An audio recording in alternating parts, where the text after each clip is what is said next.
Paz do Senhor Jesus, bem-vindo a mais um capítulo do livro de Neemias e nós chegamos no capítulo 9. Um capítulo muito abençoado que Deus tem para falar nos nossos corações, mas um capítulo muito extenso, por isso eu vou tentar ler mais versículos, do que o habitual pra gente, senão vai ficar uma infinidade de partes do capítulo, Mas antes da gente começar, eu queria te convidar a você que está chegando agora nesse vídeo a conferir a nossa playlist do estudo do livro de Neemias. Lá nós temos o vídeo desde a introdução, passando por todos os capítulos, até chegar aqui ao capítulo 9. E você que já me acompanha, espero que você tenha feito sua leitura, espero que você esteja com o seu caderninho de anotações, com as suas pontuações e que Deus possa nos conduzir nesse estudo para a honra e glória do nome dele, amém? Nós vamos começar lendo 3 versículos.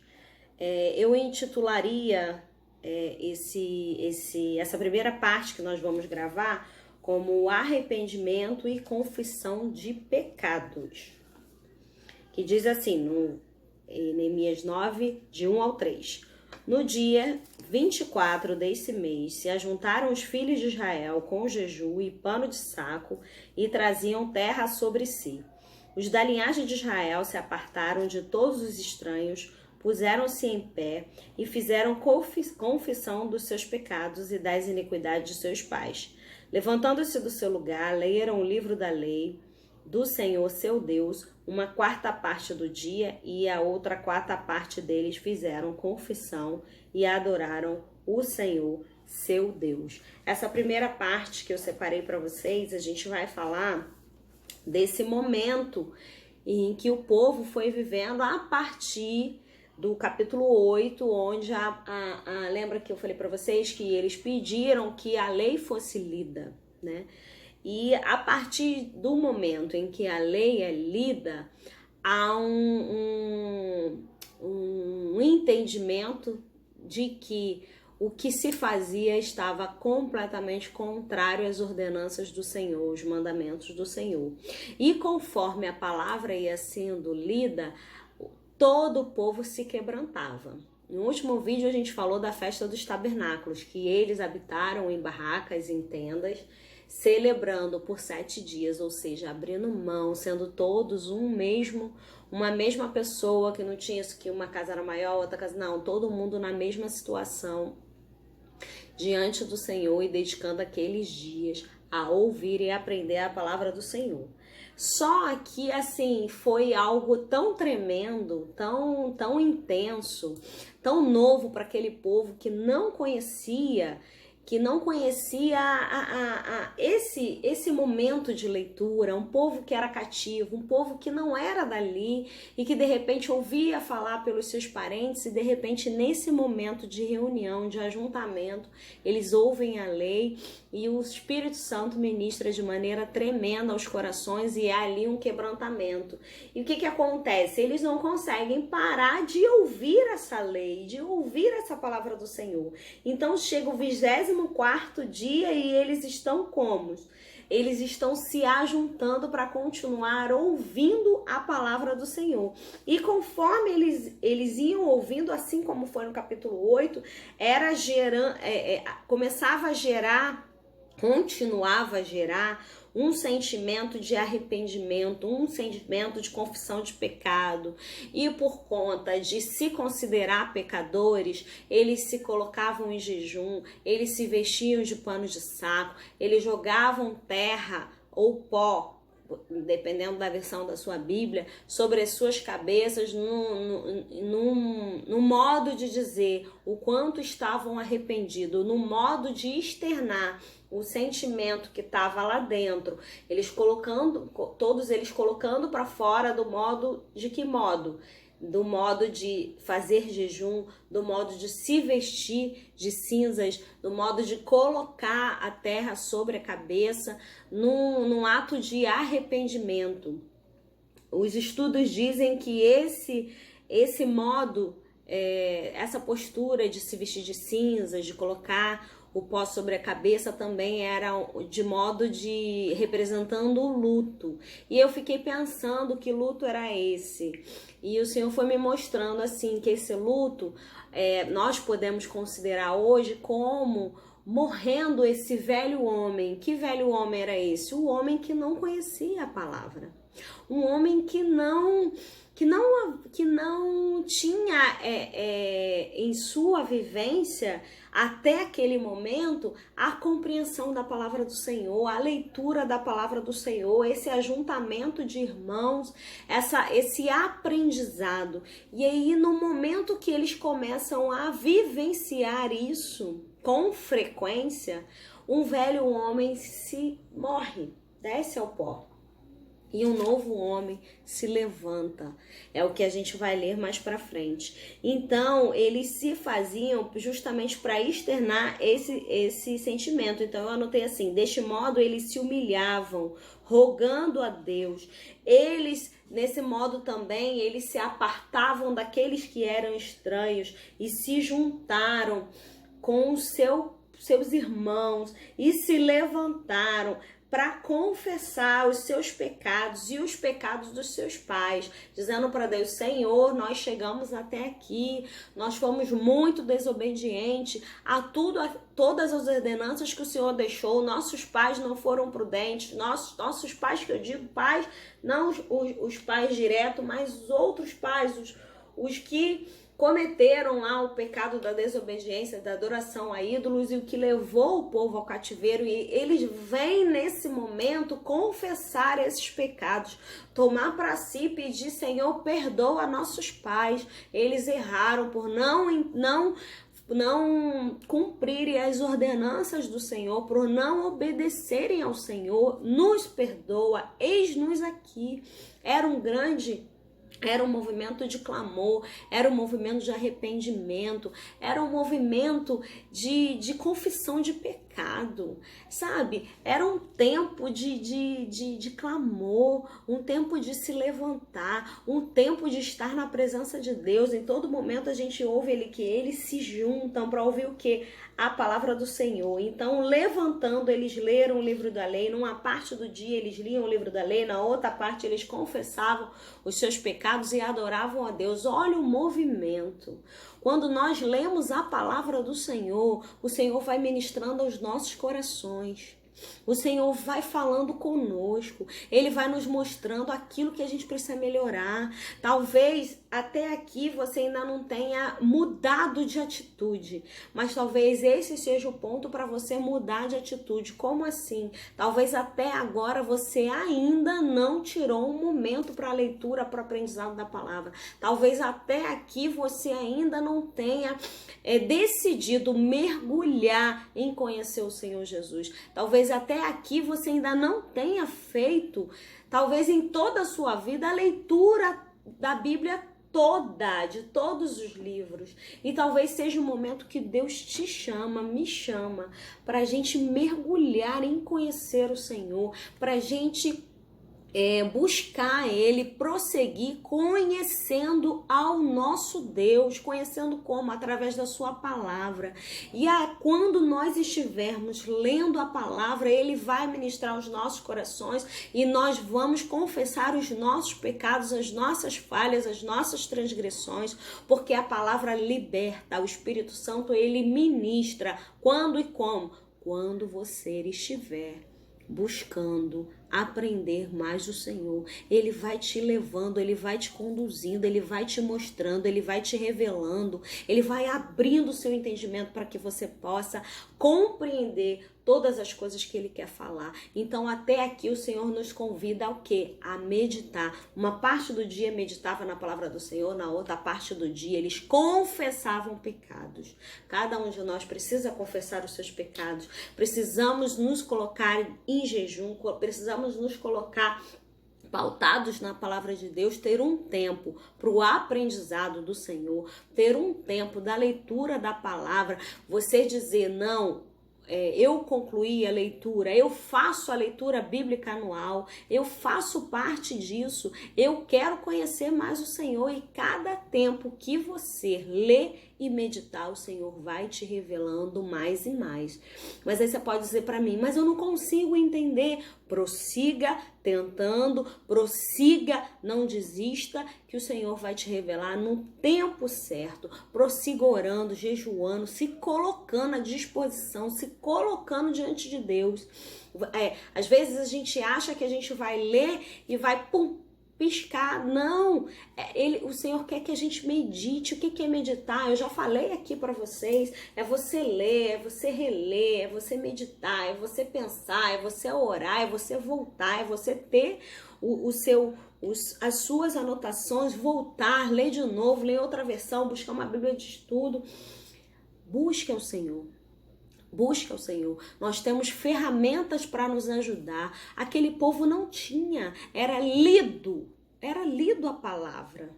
Era lido. E conforme era a lei era lida, conforme isso, as leituras eram sendo realizadas, o povo se arrependia.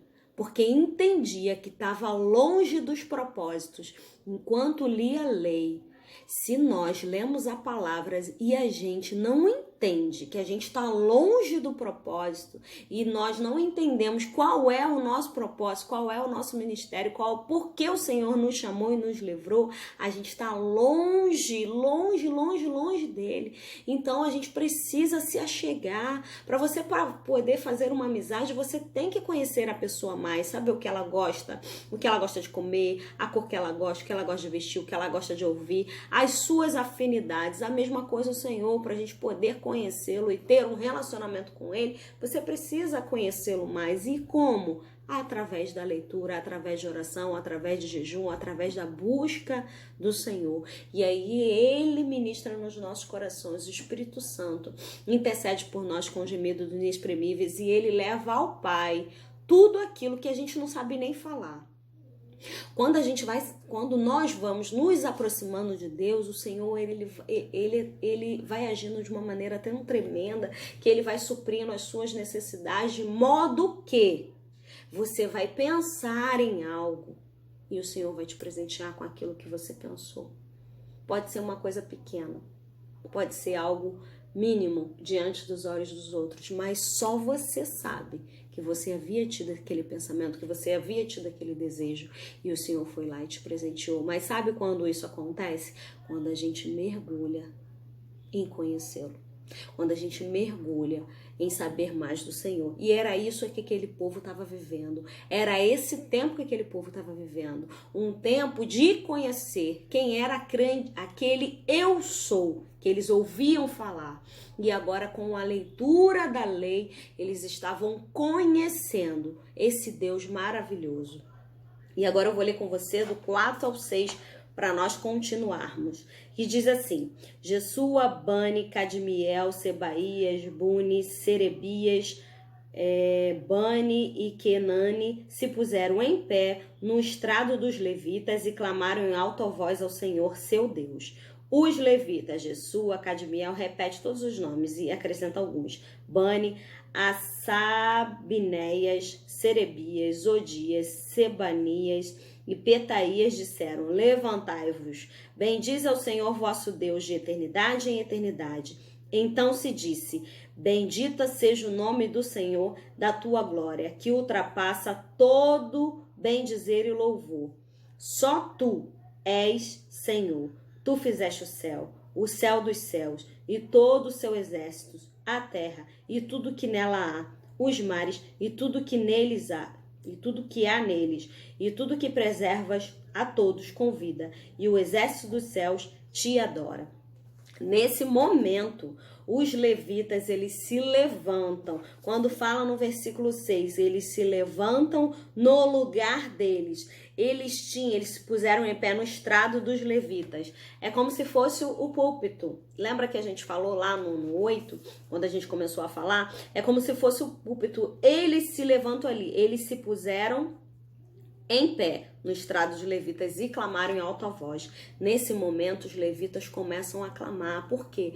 Os levitas veem o povo se arrependendo.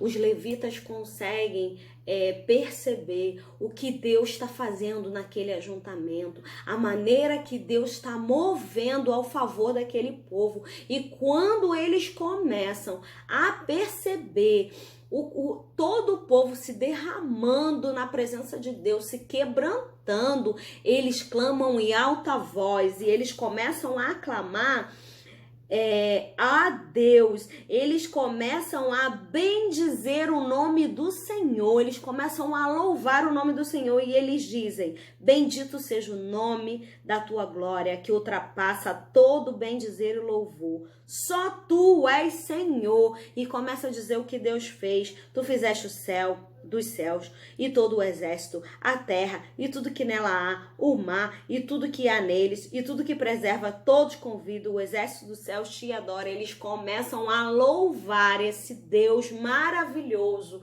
porque eles conseguem entender que o povo está se achegando a Deus. E quando eles começam a fazer isso, eu entendo que foi necessário que os levitas se levantassem e começassem a bendizer para que o povo também entendesse que eles precisavam não somente confessar os pecados, mas eles precisavam começar a glorificar, a adorar, a bendizer o nome do Senhor.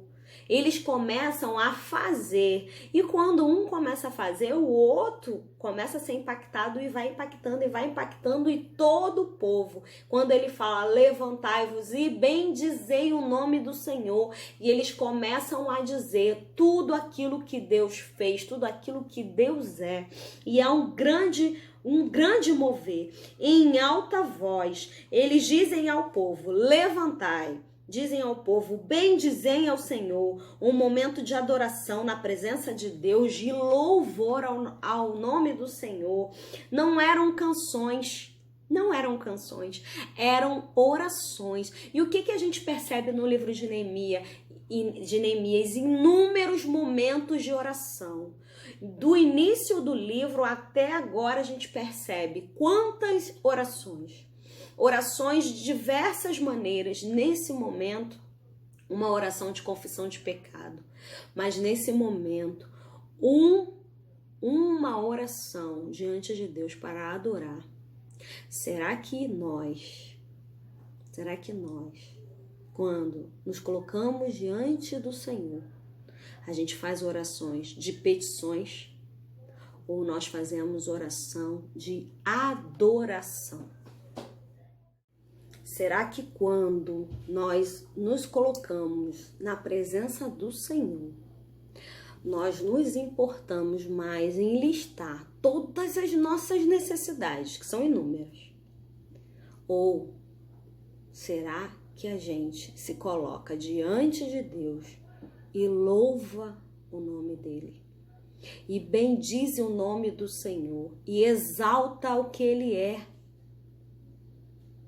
Será que nós nos colocamos nesse sentimento, nessa oração, nessa posição? Os levitas começam a perceber que o povo está quebrantado.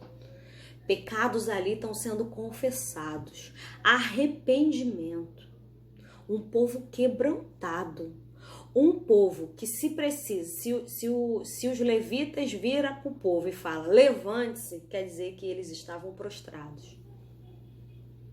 Há um momento em que você precisa estar prostrado, se rendendo a Deus, se colocando na dependência dele. Há um momento do joelho, há um momento do rosto em pó. Há um momento, não, sempre deve existir esse momento, porque somos pecadores e precisamos confessar os nossos pecados diariamente. E nos colocar na presença de Deus, nos esvaziando dos nossos próprios conceitos, dos nossos achismos, daquilo que às vezes nós fazemos oração e a gente vai falando para Deus como se nós estivéssemos ditando aquilo que Ele fosse fazer. Como se a gente estivesse dando instrução: Senhor, é isso. E uma oração que Deus quer de mim e de você é de um esvaziamento, é de uma entrega, é de uma dependência. É de um rosto no pó, confessando que somos o quê?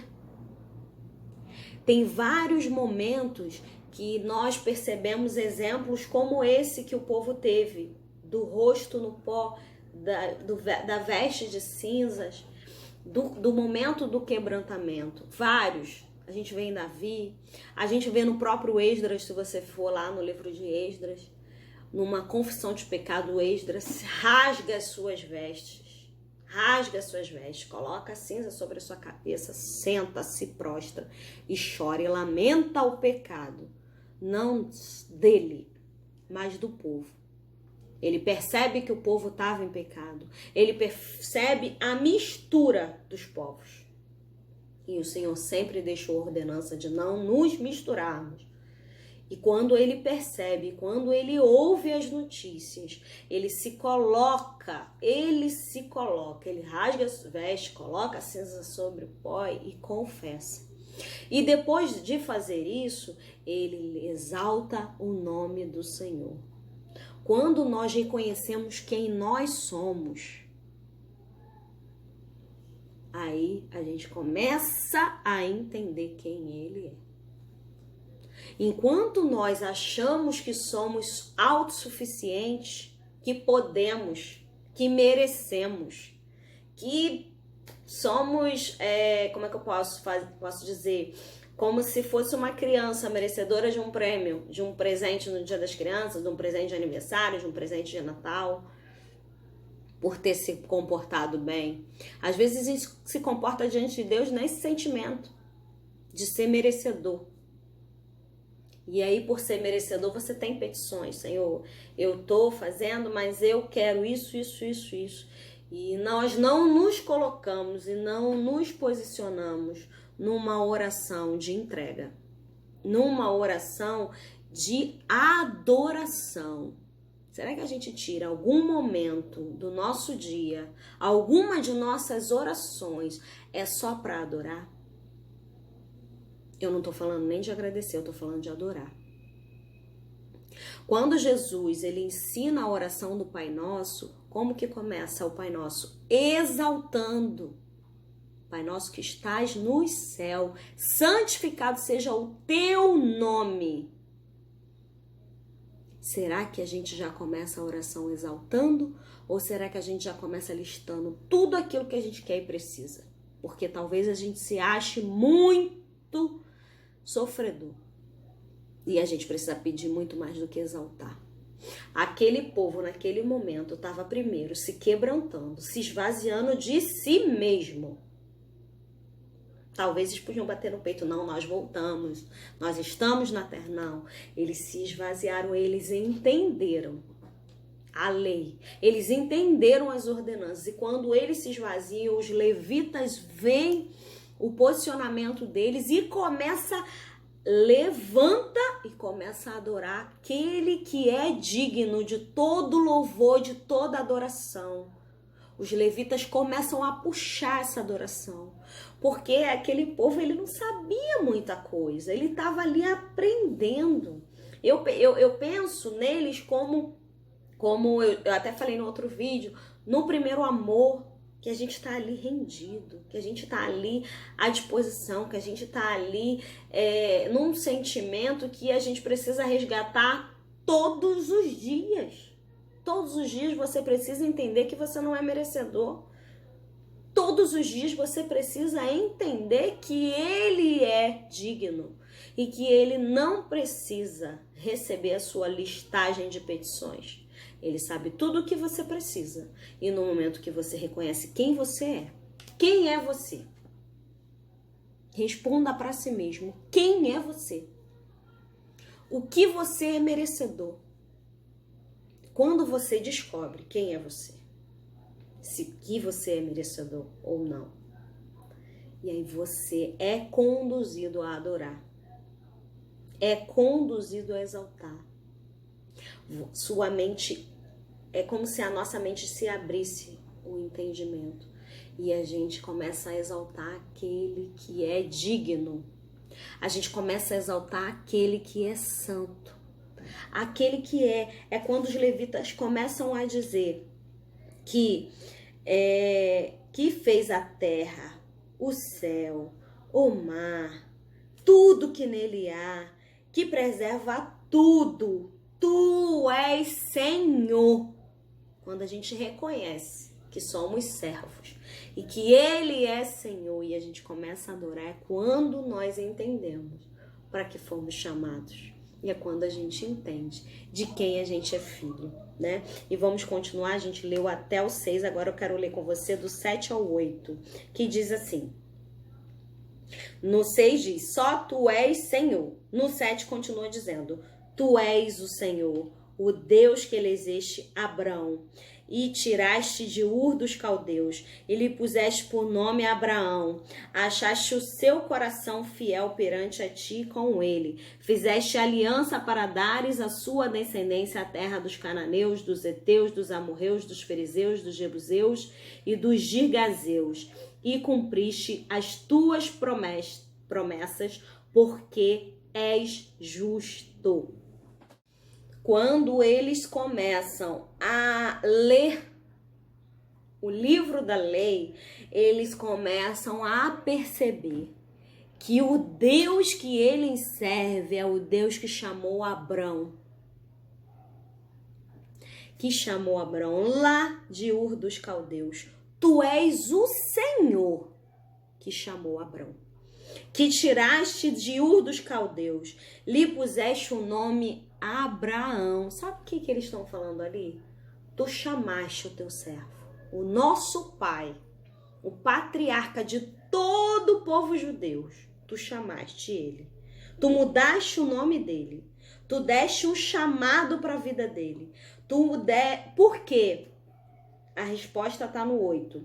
Achaste o seu coração fiel perante ti e com ele. Ou seja, Abraão chamou a atenção de Deus por conta da sua fidelidade. Abraão estava e vivia numa cidade que era uma cidade muito boa. Abraão tinha uma condição, mas ele ouve um chamado de um Deus e se apresenta como eu sou, que o chama e fala que através dele serão benditas todas as famílias. E fala que ele olharia para o céu e veria a terra, a areia, ou seja, que a sua descendência seria incontáveis. E aquele povo agora estava ali lendo sobre a história do pai deles, daquele primeiro que foi chamado, que não tinha um nome que é conhecido como pai Abraão. Não, ele era Abrão. E esse Deus que nós servimos chamou Abrão, tirou Abrão da sua terra, conduziu Abrão, mudou o nome, fez uma aliança, prometeu uma descendência, fez uma promessa de uma terra. E sabe o que esse povo leu? Que não ficou só na promessa, porque a terra prometida para Abrão, eles estavam de posse. Ainda que foram levados cativos, ainda que tudo foi arrasado, ainda que não eram merecedores porque foram desobedientes, ainda assim Deus os permitiu voltar ao remanescente. E esse remanescente levanta o altar, constrói o templo, edifica os muros e nas praças, para todo mundo que pudesse entender. Ouve a lei, entende a lei, ouve as histórias daquele Deus que chamou, que fez uma promessa e que essa promessa nós fazemos parte. Que eles estavam morando naquela terra que foi prometida a Abrão. Mas sabe quem foi fiel?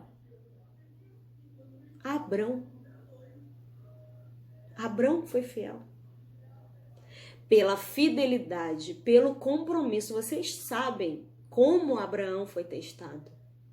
Quando Deus lhe pede Isaque, e ele pega o filho dele e todos os utensílios que era necessário e sobe ao monte para oferecer o único filho. Talvez naquela subida de monte, Abraão estivesse pensando: tu me chamaste, tu me tiraste da minha terra, do meio dos meus parentes, da condição que eu tinha. Eu tô andando errante pelo deserto, um nômade, sem lugar onde pousar, de posse de uma promessa, de uma aliança. Tu me deste o filho na minha velhice e agora me pede esse filho. Mas Abraão foi fiel. E quando ele estava para imolar o seu próprio filho, Deus brada e providencia um novilho para o sacrifício. Foi Abraão que foi fiel. Se o remanescente voltou à terra, foi por conta de Abraão. Você consegue entender que o posicionamento que você toma hoje na sua casa, na sua família, entre os seus, vai salvar a sua descendência lá na frente? O posicionamento de hoje, a fidelidade de hoje, a entrega de hoje, a aliança de hoje. Hoje.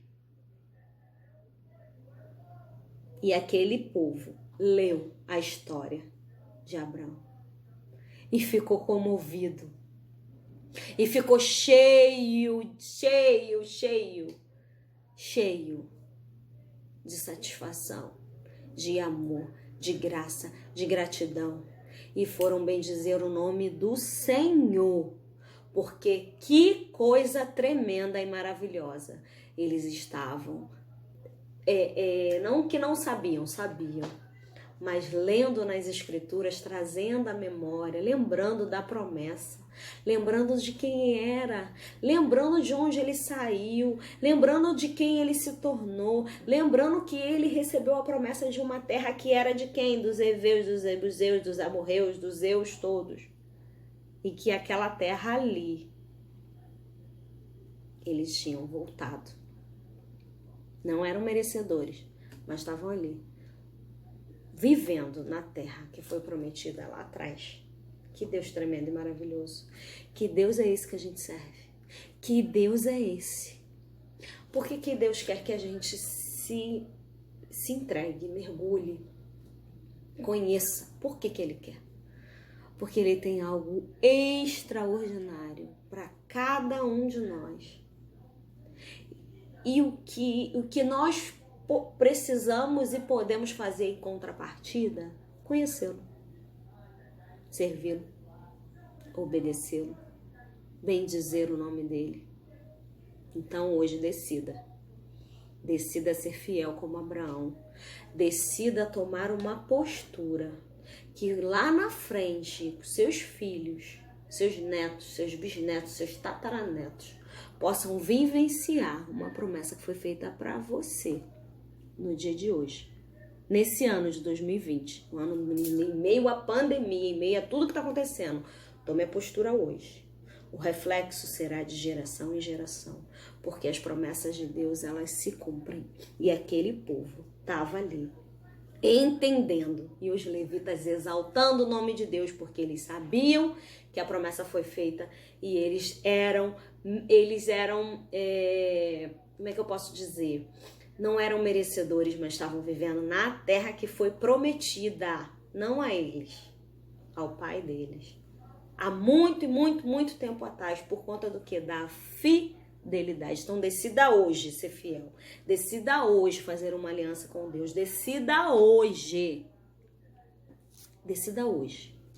Decida hoje mudar o seu posicionamento. Talvez até agora você não tenha mudado, mas hoje você decida mudar. E o Senhor tem mais a ministrar nesse capítulo 9 que tá poderoso, e a gente continua no próximo vídeo. Que Deus te abençoe poderosamente. Não deixa terminar esse vídeo. Quer dizer, deixa terminar esse vídeo e faça uma oração diante de Deus. Primeiro, uma oração de confissão de quem você é. Depois, uma oração de adoração de quem Ele é. Faça uma aliança com Deus. Ele tem algo para fazer na sua vida, muito além do que você possa imaginar. Simplesmente se entregue. É o meu desejo, o meu pedido para você no final desse vídeo, tá bom? E nós partimos para o versículo 9 do capítulo 9 no próximo vídeo, para a honra e glória do Senhor. Amém? Que Deus te abençoe.